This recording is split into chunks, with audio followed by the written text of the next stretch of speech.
하나님께서 저희에게 주신 말씀 나누도록 하겠습니다.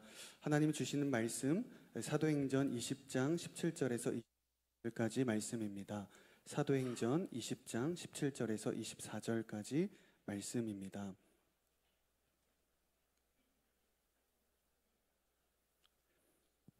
사도행전 20장 17절에서 24절까지 저와 여러분들이 한 절씩 교독하도록 하겠습니다. 밀레도에서 바울은 에베소로 사람을 보내 교회의 장로들을 불러오게 했습니다. 장로들이 도착하자 바울이 말했습니다. 내가 아시아 지방에 처음 간 그날부터 내가 여러분과 함께 있는 동안 어떻게 살았는지는 여러분이 잘 알 것입니다. 내가 모든 겸손과 눈물로 주를 섬겼고 유대 사람들의 음모로 시련도 많이 당했습니다. 여러분도 알다시피 나는 여러분에게 유익한 것이라면 무엇이든 주저하지 않고 전했고 공중 앞에서 또 집집마다 방문하면서 여러분을 가르쳐 왔습니다. 유대 사람들과 그리스 사람들 모두에게 회개하고 하나님께 돌아와 우리 주 예수를 믿어야 한다고 선포했습니다. 그리고 지금 나는 성령의 강권하심 가운데 예루살렘에 가려고 합니다. 그곳에서 내가 무슨 일을 당할지는 알 수 없습니다. 오직 내가 아는 것은 어떤 도시에 가든지 감옥과 고난이 나를 기다리고 있을 것을 성령께서 내게 증언해 주실 뿐입니다. 그러나 나는 내가 달려갈 길과 주 예수께서 내게 주신 사명, 곧 하나님의 은혜의 복음을 증언하는 사명을 다 완성하기 위해서라면 내 생명을 조금도 귀한 것으로 여기지 않습니다. 아멘. 네, 이 시간 최성민 목사님 나오셔서 선교 열방을 향한 부르심이라는 제목으로 말씀 선포해 주시겠습니다. 네, 안녕하세요. 네, 우리 예배하게 하신 하나님께 감사와 영광의 박수 먼저 드리겠습니다. 네, 오늘 저희가 본당에서 예배하지 못하고 이 자리에 내려와 있는 것은 본당의 음향시설이 지금 공사 중에 있습니다. 그래서 다음 주 화요성령 집회 때는 더 풍성한 음향으로 우리가 함께 예배할 수 있게 될 거니까요. 기대하는 마음으로 또 기도하는 마음으로 함께 나아가면 좋을 것 같습니다. 한 가지 광고 먼저 드릴게요. 제 4차 로잔대회를 앞두고서 이제 한국교회 영적 대각성을 위한 7.14 기도 대성회가 7월 14일 네, 금요일 날 송도 컨벤시아에서 진행이 되고요. 그리고 그 다음날 금요일부터 대학 청년부 예배 선교 컨퍼런스 카운트다운이 송도 컨벤시아에서 2시부터 진행이 됩니다. 여러분들 아직 신청을 안 하신 분들은 없을 거라고 생각하지만 신청 안 하신 분들 서둘러 신청해 주시고요. 주변에 함께 예배하기 원하는 사람들 초청해서 함께 예배할 수 있는 그런 자리가 되기를 소망합니다. 송도 컨벤시아에서 집회가 있었던 적이 거의 없었을 거예요. 거기가 집회를 할 수 있는 장소가 아닌데, 네, 로잔대회가 거기서 한다는 이유 하나만으로 저희가 거기서 집회를 하게 되었습니다. 이 또한 하나님의 계획하심이 아닐까라는 생각이 들어요. 그 집회를 기획하고 진행하고 있는데 너무너무 힘듭니다. 어렵습니다. 네, 그렇지만 이 어려운 것 또한 하나님의 계획 가운데 있는 줄 믿고 어려운 만큼 많은 은혜가 있을 거라는 기대가 있는데요. 그러기 위해서 여러분들 오셔서 많은 은혜 누릴 수 있는 그런 자리가 되기를 소망합니다. 네, 제가 기도하고 오늘 말씀 함께 나누도록 하겠습니다. 사랑하는 주님, 이 시간 하나님의 말씀을 우리가 함께 나누려고 하는데요. 이 말씀 가운데 하나님의 음성을 듣게 하시고 깨닫게 하시며 깨달은 대로 살아갈 수 있는 용기를 허락하여 주시옵소서. 사랑하는 예수님의 이름으로 기도합니다. 아멘. 선교의 계절 여름이 되었습니다. 여름이 되면 이 자리에도 지금 아울리치를 가기 위해서 모임 가운데 나와 있는 분들이 많이 계실 텐데요. 많은 사람들이 아울리치를 떠나게 되고 해외 또 국내 지역으로 선교를 하기 위해서 나갑니다. 선교지를 나가기 위해서 준비하고 계시는 분들, 선교지를 생각하면서 정말로 외로이 선교지에서 고생하는 선교사님들을 생각하면 와, 얼마나 힘드실까, 얼마나 외로울까. 그들을 불쌍히 여기고 눈물 흘리며 선교사님을 위해 기도하고 이것저것 준비해서 선교지로 가게 됩니다. 근데 막상 선교지에 가게 되면 놀라운 사실을 한 가지 알 수 있는데 나보다 선교사님이 훨씬 더 행복해 보이신다라는 거예요. 분명히 나는 선교사님 너무나 힘들겠다, 불쌍하겠다 이런 마음으로 갔는데 막상 현지에서 만난 선교사님은 너무나 행복해 보이고 오히려 선교사님이 나를 불쌍히 여긴다라는 것을 볼 수 있게 되죠. 그리고 우리는 대한민국에 살아가면서 야, 진짜 헬 지옥과 같다 이렇게 이야기하지만 선교사님들은 그곳을, 선교지를 어떻게 이런 곳에서 사실 수 있을까 이야기하지만 그곳을 천국이라고 이야기합니다. 왜 이런 차이가 생겨나는 것일까요? 우리가 어디에 살고 있는가 보다 우리가 어느 방향을 가고 있는가가 훨씬 더 중요하기 때문에 그렇습니다. 하나님께서 원하시는 바른 방향을 살아가고 있는가, 아니면 나의 욕심의 방향을 따라 살아가고 있는가. 아무리 화려한 길이고 편안한 여정이라 할지라도 그 길이 바르지 않고 옳지 않다라면 지옥처럼 느껴질 수밖에 없는 것이고, 그 길이 때로는 험하고 힘들다 할지라도 그 길이 하나님께서 말씀하시는 바른 방향의 길이라면 그 길조차 천국처럼 느껴지는 것입니다. 예를 들자면 이런 거예요. 제가 한 10년 전에 아르헨티나에서 이제 비행기 티켓이 너무 싼 거예요. 우시아이아라는 땅 끝에 있는 마을에서 이제 부에노스아이레스까지 올라가는 비행기 티켓이 너무 저렴하길래 어떻게 이렇게 저렴한 티켓이 있을까 하고 비행기 티켓을 사고 비행기를 탔는데 깜짝 놀랐어요. 여러분들은 그런 비행기 보신 적 없을 거예요. 비행기를 탔는데 비행기에 버스 손잡이가 쫙 달려 있는 거예요. 그러니까 입석이 있는 비행기인 것이죠. 세상에 이런 비행기가 있을 수 있을까라는 생각이 정 천만다행으로 좌석이 있어서 좌석에 앉아서 부에노스아이레스까지 왔어요. 하지만 저는 그 비행기 여정이 행복했습니다. 왜? 집으로 가는 여정이었기 때문에 그래요. 근데 만약에 제가 최고급 비행기 퍼스트 클래스를 딱 탔는데 비행기가 어디로 가는지 알려주지 않고 한참 날아가다가 잠시 후 이 비행기는 태평양 한가운데로 추락할 예정입니다 라는 방송이 나온다라면 아무리 좋은 의자, 아무리 행복한 시간 가운데 있다 할지라도 더 이상 그 여정은 행복한 여정이 될 수 없는 것입니다. 우리 인생의 여정이 마치 이런 거예요. 아무리 화려해 보여도 바른 방향으로 가지 못한다라면 불안함과 두려움이 가득한 인생이 될 수밖에 없는 것이고, 아무리 초라해 보여도 올 바른 방향으로 가고 있다라면 즐거운 여행이 되는 것입니다. 그래서 우리에게 중요한 것은 오늘 내가 어떤 삶, 어떤 편한 삶, 어떤 것을 누리는 삶을 살아가는가 보다 오늘 내가 바른 여정을 살아가고 있는가, 바른 여정의 길을 걸어가고 있는가가 중요한 것이죠. 사랑하는 여러분, 여러분은 오늘 무엇을 따라 살아가고 있습니까? 세상과 마찬가지로 욕망과 성공의 기준을 따라가고 있습니까? 세상이 추구하는 편안한 삶, 성공한 삶, 많은 사람들을 부릴 수 있는 그런 삶이 행복이라고 생각하고 그런 내일을 향해 가고 있습니까? 근데 말씀을 이야기하면 당장은 행복해 보이는 인생을 살 수 있지만 그 자리에서 우리는 하나님께서 원하시는 길이 아닌 세상이 원하는 길을 걸어가기 때문에 여전히 불안한 인생을 살아갈 수밖에 없습니다. 하지만 내가 오늘 어려움 가운데 있고 힘든 시간들을 경험한다 할지라도 말씀을 붙들고 하나님 나라의 소망의 길을 걸어간다라면 그 불안함을 넘어 행복한 인생의 여정을 살아갈 수 있게 되는 것이죠. 내 인생 가운데 두려움이 있는가? 내 인생 가운데 하나님께서 허락하신 평안함이 있는가? 어디서 결정난다고요? 내가 오늘 바른 길, 말 그대로 잘 살고 있는가에서 결정이 나는 것입니다. 성경 인물 중에 세상이 보기에는 정말로 불쌍하고 험난한 인생을 살았던 것처럼 보이지만 그 자신만큼은 내가 너무나 잘 살았다라고 스스로 자평하는 사람이 있습니다. 그리고 더 나아가 모두가 나처럼 살기를 소망하며 나처럼 살아야 한다 이렇게 가르쳤던 한 인물이 있죠. 바로 사도 바울입니다.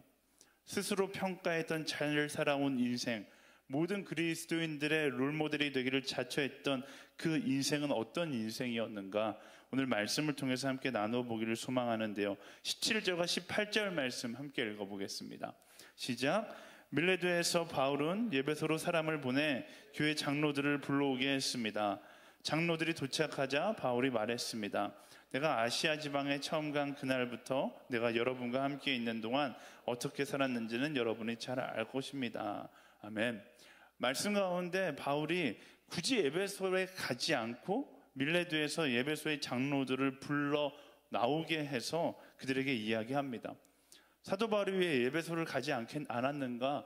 예배소에 더 이상 머물지 않겠다는 사도 바울의 의지죠. 예배소는 사도 바울에게 어떤 땅이었는가? 사도 바울이 예배소 교회를 개척해서 3년 동안 복음을 전하고 복음을 가리켜서 엄청나게 교회를 부흥시켰던 지역이 바로 예배소 지역입니다. 그곳은 자신의 피와 땀이 묻어있는 곳이었고 한편으로는 그의 미래가 보장되어 있는 그런 곳이었어요. 왜? 자신이 개척해서 자신이 부흥시킨 교회였기 때문에 그렇죠. 그런데 오늘 말씀 가운데 사도 바울이 이제 자신이 이루었던 모든 업적들을 내려놓고 이제는 그곳을 떠나 다른 여정으로 나는 가겠다라고 장로들에게 발표를 하고 있는 것입니다. 여기서 사도 바울의 인생의 방향을 엿볼 수 있는데요, 사도 바울은 무엇보다 편한 곳에 머무르는 사람이 아니었습니다. 그는 편한 곳을 찾아가는 사람이 아니라, 편한 곳에 머무르는 사람이 아니라 그가 해야 할 일이 있는 곳을 향해 나아가는 명확한 사명이 있었던 사람이다라는 것입니다. 에베소 지역에서 3년 동안 열심히 선교하고 복음을 전하고 이제 에베소 교회가 스스로 자립하여 부흥에 이르게 되니까 어떤 거예요? 이제는 내가 이곳을 떠나야겠다. 조금의 미련도 남기지 않고 내가 필요한 땅, 사도 바울이 일할 수 있는 그 땅, 때로는 척박해 보이지만 때로는 죽음이 있을 수 있지만 그 땅을 향해 나아가겠다라고 지금 선포하고 있는 것이죠. 사랑하는 여러분, 이런 사도 바울과 우리가 걸어가는 여정도 별반 차이가 없는 것입니다. 우리도 같은 방향을 향해서 나아갈 수 있어야 하는 것이죠. 사도 바울이 이야기한 것처럼 내가 잘 살았다, 하나님 앞에서 내가 정말로 잘 살았다 말할 수 있는 인생이 되기 위해서는 지금 사도 바울이 이야기하고 있는 바로 이 인생의 같은 방향성을 가질 수 있어야 하는 것입니다. 하나님께서 우리를 이 땅 가운데 보내시는데 아무런 이유 없이 우리를 이 땅에 보내시지는 않았어요. 하나님께서 대한민국에서 여러분들이 태어나게 하시는데 아무런 이유 없이 대한민국에서 태어나게 하시지도 않았고요. 오늘의 교회에 하나님께서 여러분들이 예배하게 하신 것, 화요 성령 집회 때 굳이 이 비전홀에 모여서 함께 예배하게 하신 것에도 분명한 하나님의 이유가 있다는 것을 우리는 기억해야 합니다. 그리고 그 하나님의 이유를 발견하고 그 말씀의 목적을 따라 살아갈 때 사도 바울과 같이 잘 살았다 이야기할 수 있는 것이죠. 그리고 그 목적에는 모두 다 같은 한 가지 부르심이 있는데 바로 마태복음 28장 19절에서 20절 말씀이 그 부르심을 이야기합니다. 함께 읽어보겠습니다. 시작. 그러므로 너희는 가서 모든 민족을 제자로 삼아 아들과 성령의 이름으로 세례를 주고 내가 너희에게 명령한 모든 것을 그들에게 가르쳐 지키게 하라. 보라, 내가 세상 끝날까지 너희와 항상 함께 있을 것이다. 아멘. 이 마태복음의 말씀이 무엇을 이야기합니까? 우리가 말씀을 품고 그 말씀이 필요한 곳을 향해 나아가는 사람이 되어야 한다. 우리 인생의 목적을 말씀은 너무나 명확하게 이야기하고 있습니다.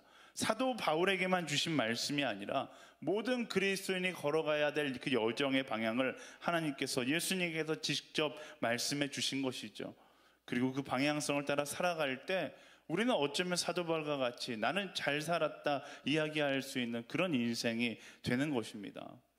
내가 편한 삶, 내가 가고자 하는 인생을 사는 것보다 더 잘 살 수 있는 길, 그게 바로 말씀이 필요한 곳을 향하여 끊임없이 전진하는 삶, 그것이 복음을 소유한 그리스도인의 여정이다 라는 것입니다. 우리가 예수 믿는다고 해서 예수 믿는 그 기쁨에 취해 사는 것이 아니라 예수 믿는다는 것은 그 기쁨을 가지고서 기쁨이 없는 곳을 향하여 나아가 기쁨을 전하는 삶까지가 그리스도인의 여정이다라는 것을 기억해야 하는 것이죠.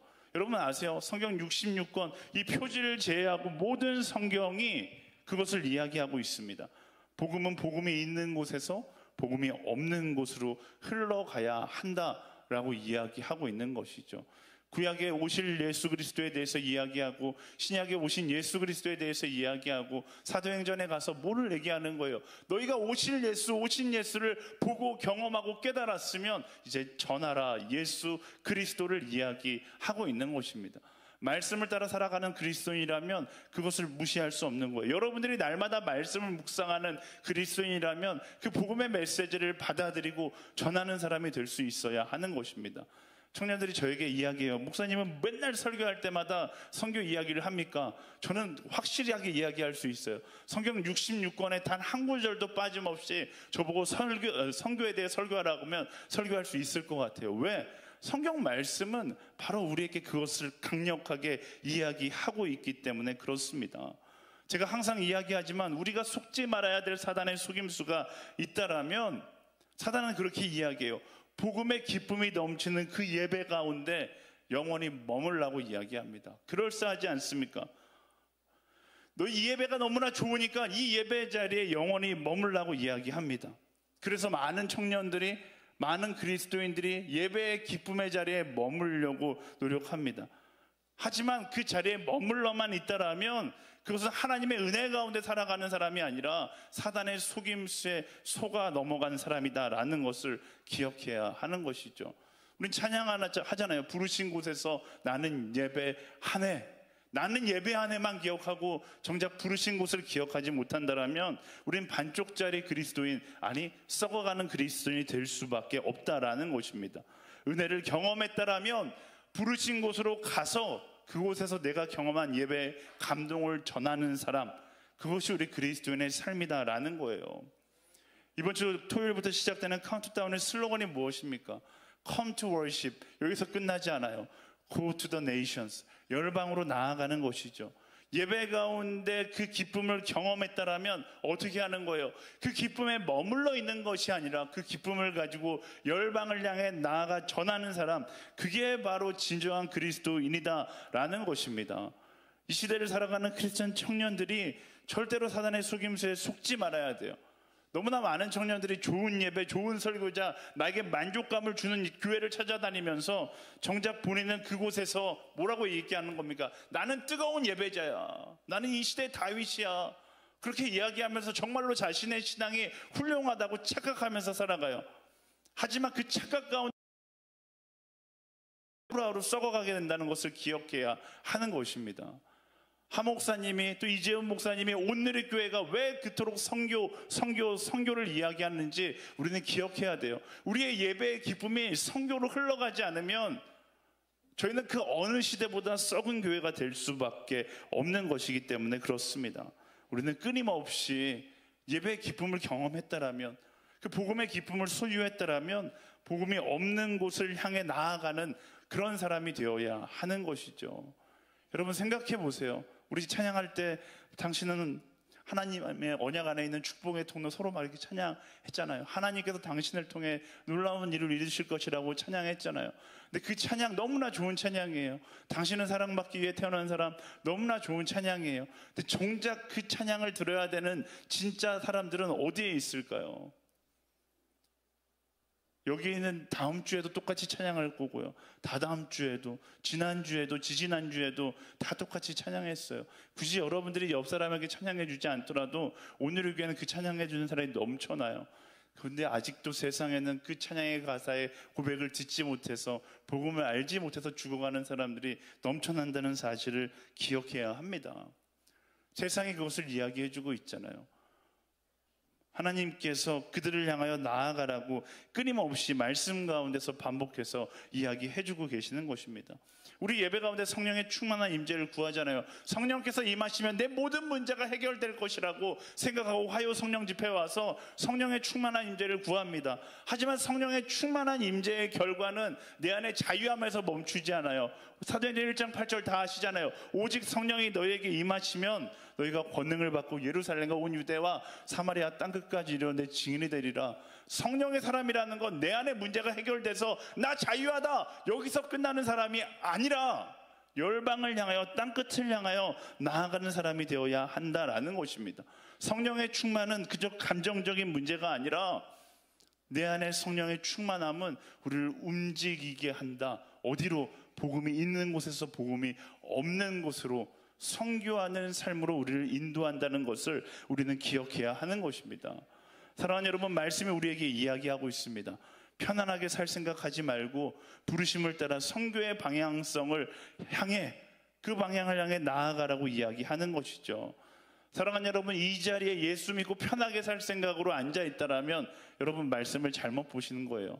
우리는 예수 믿고 편안하지 않고 내가 필요한 자리, 복음이 필요한 그 자리를 향하여 나아가는 그런 그리스도인, 바로 그런 그리스도인이 될 때 사도 바울이 이야기하는 것처럼 나 잘 살았다 이야기할 수 있는 것이죠.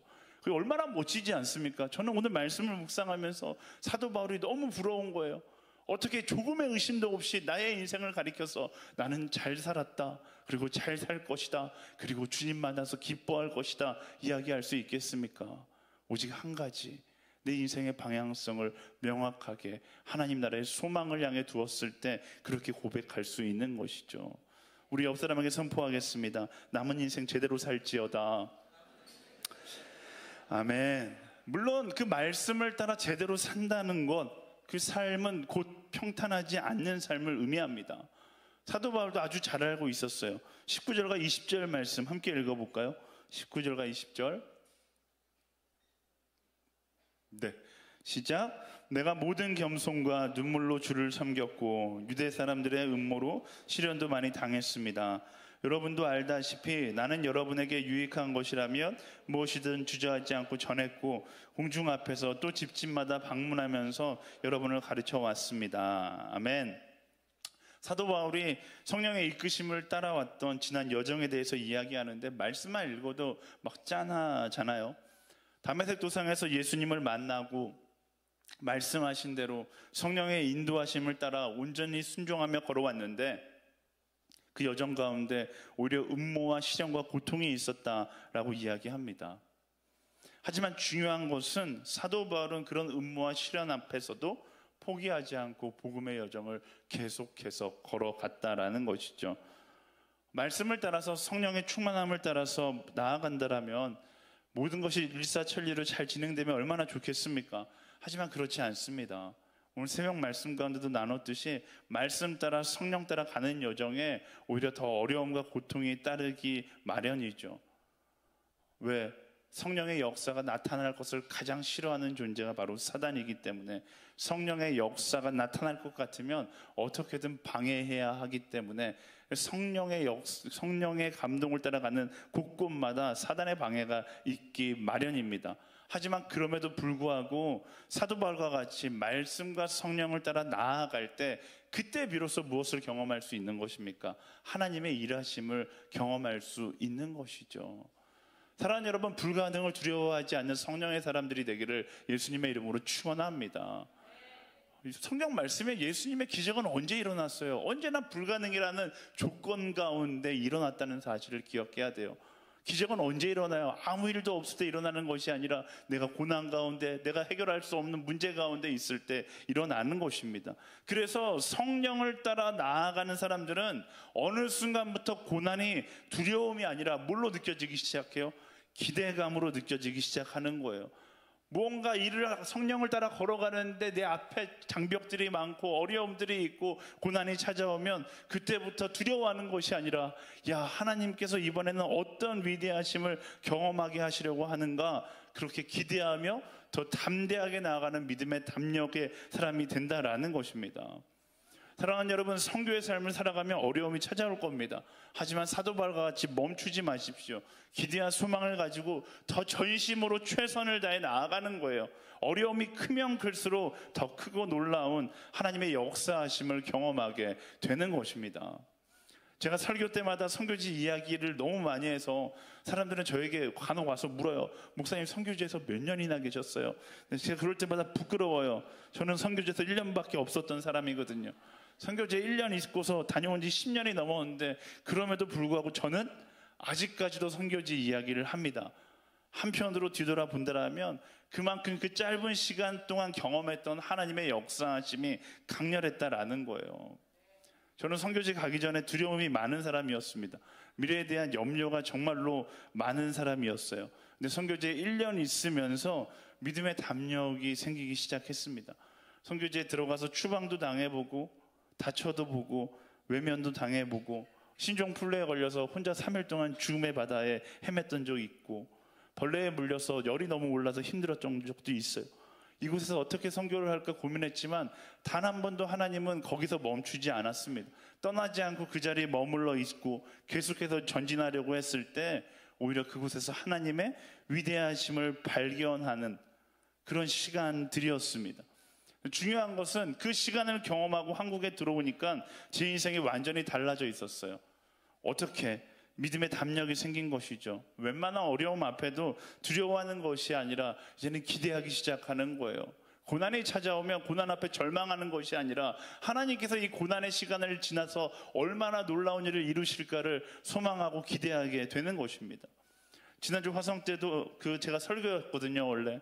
근데 제가 설교 못했어요. 왜냐하면 원래 지지난 금요일 날 축구를 하다가 저를 너무나 사랑하는 한 전도사님이 저에게 너무나 강렬하게 달려와서 제가 그 전도사님하고 부딪히고 놀랍게도 제가 그 전도사님보다 2배는 큰 것 같은데 그 전도사님이 저를 너무나 사랑한 나머지 제가 뒤로 넘어져서 한 3분 정도 기절을 했어요.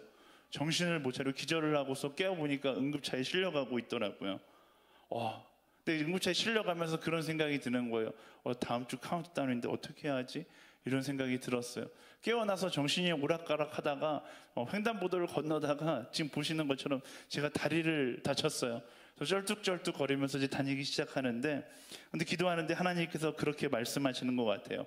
성민아, 오지랖 떨지 말고 일하는 나를 경험해라, 이렇게 말씀하신 하나님이 느껴지는 거예요.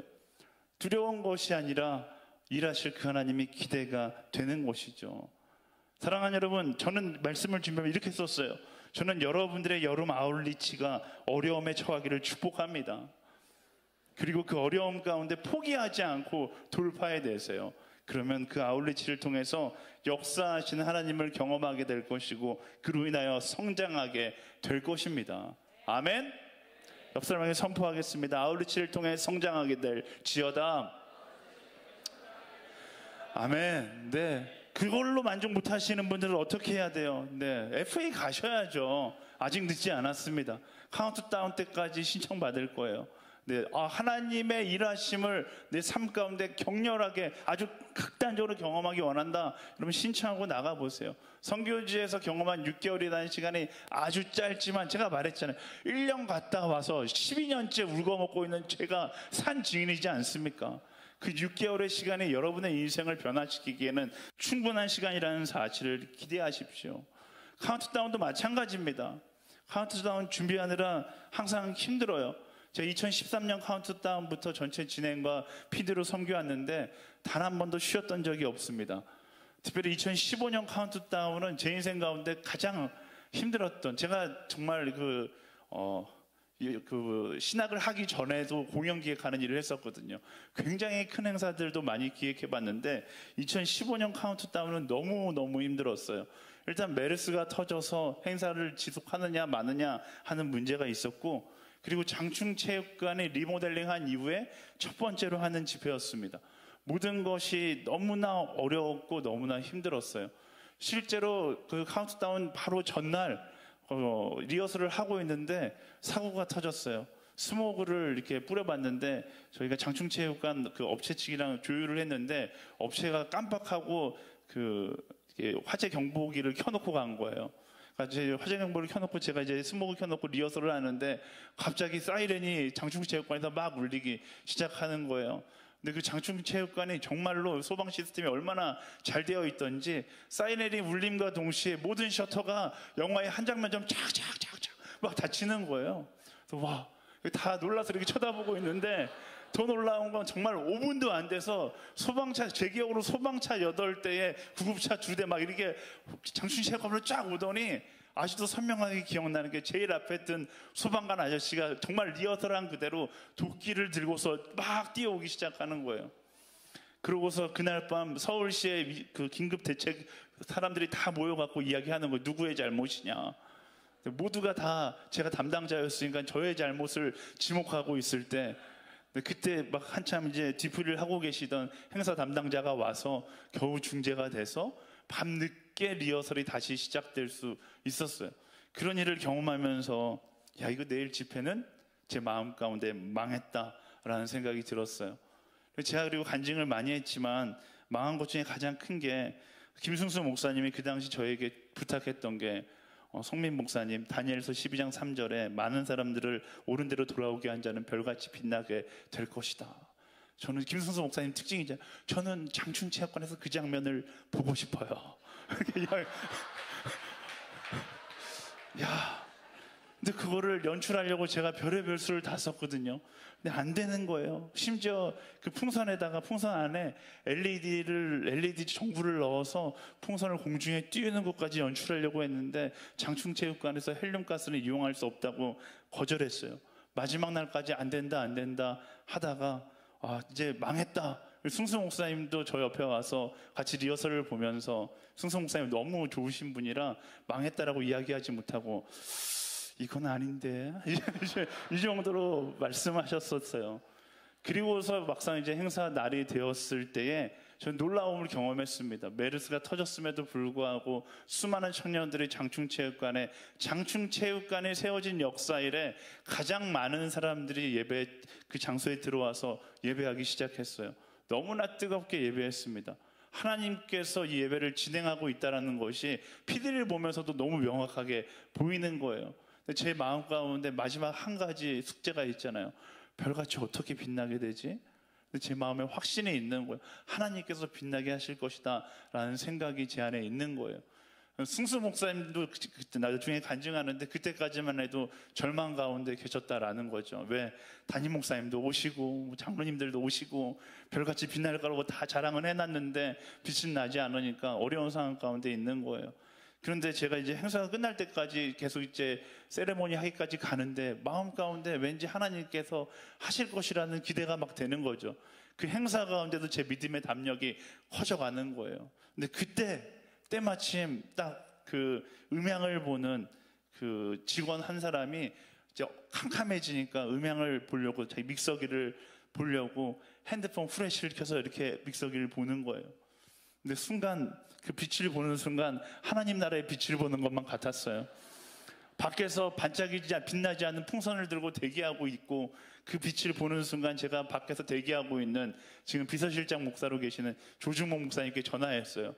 목사님 핸드폰 프레시를 켜세요. 그랬더니 모든 청년들이 자기 핸드폰 프레시를 킨 다음에 풍선에 갖다 대니까 그때부터 풍선이 정말로 별처럼 빛나기 시작하는 거예요. 그리고 세레모니가 시작되고 승수 목사님께서 올라와서 진행을 하면서 기도하는 마음으로 별과 같이 빛날 것입니다 라고 했을 때 풍선이 들어왔는데 풍선이 실제로 빛나고 있는 거예요. 그 모습을 보는데 제 마음 가운데 너무나 놀라고 소름이 끼칠 정도로 이 하나님께서 정말로 위대하시구나. 더 놀라운 건 제가 듣지 못할까 봐 바로 앞에 있는 청년이 그렇게 이야기하는 거예요. 야, 별 같다 이렇게 이야기를 하는 거예요. 그걸 한번 경험하고 나니까 제가 그 카운트다운 집회를 경험하고 나서 그때 끝나고 하나님께서 마치 저에게 그렇게 말씀하시는 것 같았어요. 성민아 봤지? 성민아 봤지? 두려워하지 마.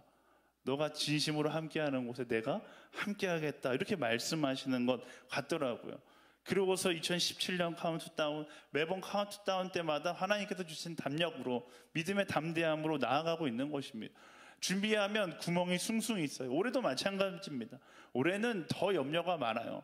송도 컨벤시아에서 처음 하는 기독교 집회이고 내년에 로잔을 준비하는 집회이고 또 정말로 장소가 너무나 넓어서 업체들도 무대를 이렇게 높게 쌓을 것이냐라고 이야기할 정도로 굉장히 힘든 상황 가운데 있습니다. 지금 담당하고 있는 최정현 목사님, 주한열 전도사님 막 지금 아마 거의 영혼이 나가 있을 겁니다. 근데 스트레스 받고 두려움에 떨고 있는 목사님들과 전도사님들을 보면서 저는 기대가 되는 거예요. 하나님께서 어떻게 또 저들을 성장시킬 것인지, 이번 집회 가운데 또 어떻게 놀라운 일을 이루실 것인지 기대가 되는 것입니다. 지금도 그렇잖아요. 이번 주 토요일 주일 비 온다고 합니다. 송도 너무 멀어요. 가지 말아야 될 이유는 수십 가지 수천 가지입니다. 근데 우리가 많이 안 모일 수도 있고, 하지만 한 가지 확실한 것은 하나님께서 그곳 가운데 놀라운 계획을 가지고 계신다라는 것이죠. 그래서 전 여러분들에게 권면합니다. 그 하나님의 놀라운 역사가 펼쳐질 그 자리에 빠지지 않고 나오셔서 그 은혜에 동참할 수 있는 우리 모두가 되기를 예수님의 이름으로 축원합니다. 성령님은 그렇게 더 크고 놀라운 꿈을 꾸게 하시는 분이세요. 고난과 두려움이 성령에 충만한 사람에겐 더 이상 고난과 두려움으로 느껴지는 것이 아니라 기대와 소망으로 경험되게 되어 있는 것입니다. 그 사도 바울이 걸었던 그 여정이 우리의 여정이 되기를 예수님의 이름으로 축원합니다. 그리고 사도 바울이 그 죽을 고생을 하면서 어마어마한 맷집이 생긴 것이죠. 그리고 그가 어떤 고백을 합니까? 22절과 23절 말씀 함께 읽어보겠습니다. 22절 23절 시작. 그리고 지금 나는 성령의 강권하심 가운데 예루살렘에 가려고 합니다. 그곳에서 내가 무슨 일을 당할지는 알 수 없습니다. 오직 내가 아는 것은 어느 도시에 가든지 감옥과 고난이 나를 기다리고 있을 성령께서 내게 증언해 주실 뿐입니다. 아멘. 사도 바울이 예루살렘에 가겠다라고 이야기해요. 그리고 더 놀라운 것은 그에 이어지는 고백 가운데 예루살렘에 가서 재밌지 않습니까? 내가 무슨 일을 당할지는 알 수 없는데 성령께서, 내가 아는 것은 성령께서 어떤 도시에 가든지 감옥과 고난이 너를 기다리고 있을 것이다 말씀해 주셨다라는 거예요. 그런데 지금 사도 바울의 이 고백 가운데 무엇이 느껴집니까? 두려움이 느껴지세요? 주저함이 느껴지세요? 아니요, 기대와 설렘이 느껴지는 것입니다. 희망에 차서 이 길을 걸어가겠다라고 이야기해요. 고난이 눈앞에 뻔히 보이는데도 가겠다는 것이죠. 왜? 그 고난을 넘어 하나님께서 그 자리 가운데 일하실 것을 그가 경험하기 원했기 때문에 그래요. 그래서 모두가 가기 싫어하지만 복음이 전해져야 될 그 자리를 향해서 나는 담대하게 기대와 소망을 가지고 나아가겠다라고 이야기합니다. 실제로 그가 빌립보 감옥에 갇혀서 빌립보서를 쓰잖아요. 빌립보서는 어떤 성경입니까? 기쁨의 성경이에요. 모든 사람이 감옥에 갇혔을 때 절망하는데 사도 바울은 감옥에 갇혀서 절망이 아니라 기뻐하고 또 기뻐하고 또 기뻐하라고 권면합니다. 그게 사도 바울이 가진 마음이에요. 왜? 내가 경험하는 오늘의 고난을 통해 하나님께서 놀라운 일을 이루실 것이라는 기대와 소망이 그에게 있기 때문에 그렇습니다. 죽음이 있는 자리지만 그는 로마를 향해서 나아가잖아요. 왜? 그 죽음을 통해서도 하나님은 위대한 일을 이루실 것을 그가 알고 있기 때문에 사도 바울은 어떻게 살아갈까를 고민했던 사람이 아니라 주를 위하여 어떻게 죽을 수 있을까를 고민했던 사람, 나의 죽음을 통하여 하나님께서 얼마나 놀라운 일을 이루실까를 기대하며 소망했던 한 사람이라는 사실을 우리는 알게 됩니다. 그리고 그 사도 바울이 뭐라고 이야기하는 거예요? 아주 명료하게 나같이 살라라고 이야기합니다. 저는 이 사도 바울의 고백이 너무나 멋있어요. 여러분, 여러분의 인생의 마지막 가운데 서서 여러분의 아들, 딸에게, 우리 부모님 세대가 제일 많이 하셨던 말이 뭐예요? 야, 너 나처럼 될래? 그렇게 살면 나처럼 된다. 이게 우리 부모님 세대가 가장 많이 했던 말이잖아요. 근데 우리는 그러지 말자고요. 우리는 내 자녀에게 정말로 하나님 나라를 위하여 전심으로 전력 질주하며 두려움이 아니라 소망과 기대를 가지고 나아가 마지막 때에 나의 이세들에게, 나의 후손들에게, 나의 친구들에게 나같이 살면 하나님께서 기뻐하시는 삶을 사는 것이다 라고 이야기할 수 있는 그런 선교하는 삶, 그런 성령을 따라 고통이 있을지라도 고난이 있을지라도 담대하게 나갈 수 있는 진정한 그리스도인의 인생을 살아가게 되기를 예수님의 이름으로 축원합니다. 사랑하는 여러분, 우리 마지막 시대를 살아가고 있습니다. 제가 항상 설교할 때마다 강조하잖아요. 사도 바울을 부러워할 때가 아니라니까요. 사도 바울도 마지막 시대를 산다고 열심히 선교하다가 죽게로 갔는데 사도 바울보다 우리는 마지막 시대 2000년이나 더 가까운 시대를 살고 있습니다.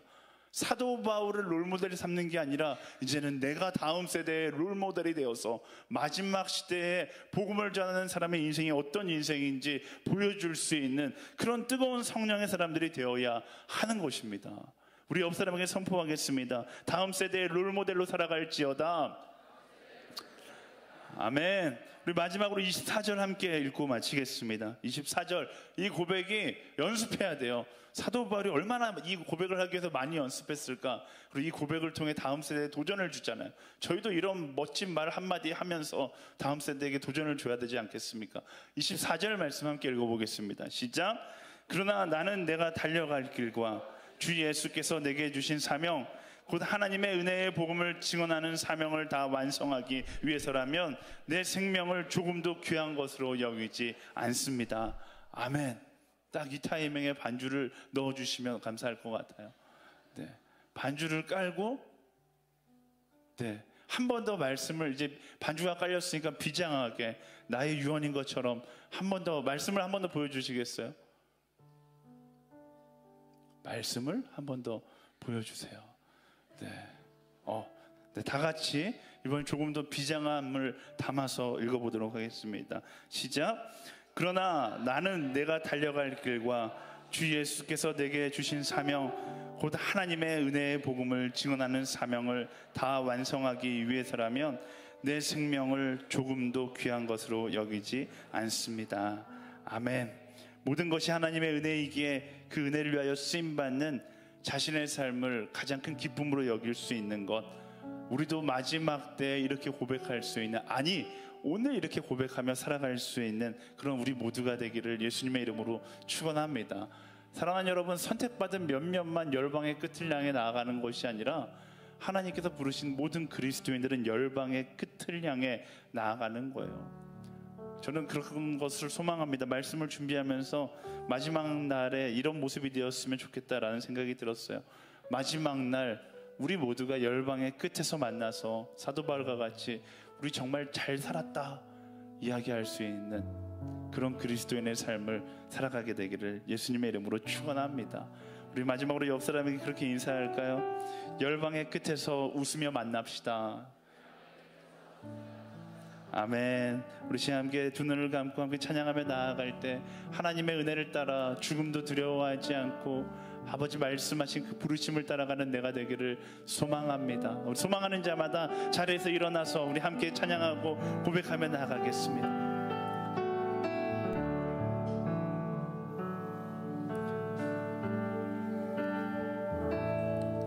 나를 지으신 이가 하나님, 나를 부르신 이가 하나님, 나를 보내신 이도 하나님,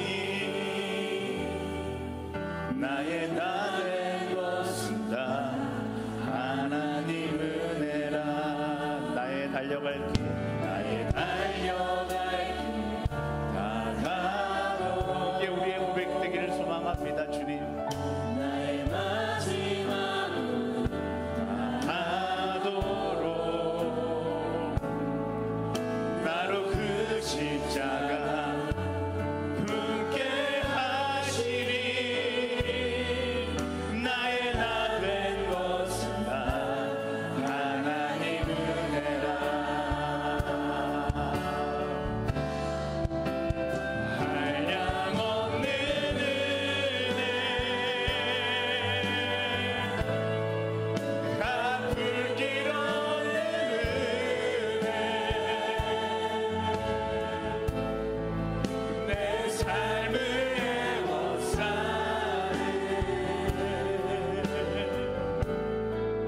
하나님의 은혜.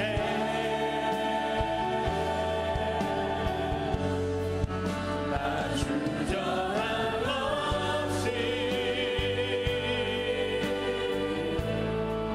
그 땅을 밟은 곳, 나를 붙드시는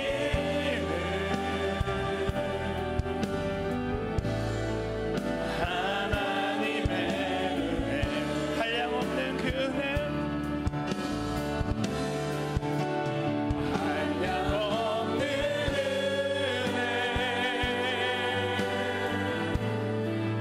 갚을 길 없는 은혜,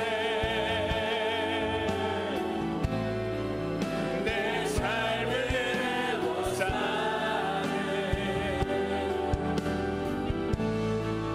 하나님의 은혜.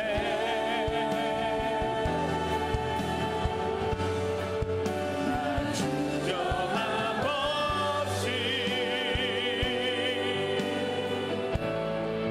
그 땅을 밟은 곳,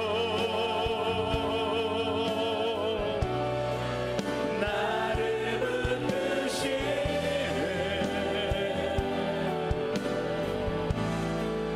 하나님의 은혜. 우리 시간 말씀을 기억하며 기도하며 나아갈 때 하나님, 세상 앞에 놓인 두려움 때문에 떠는 것이 아니라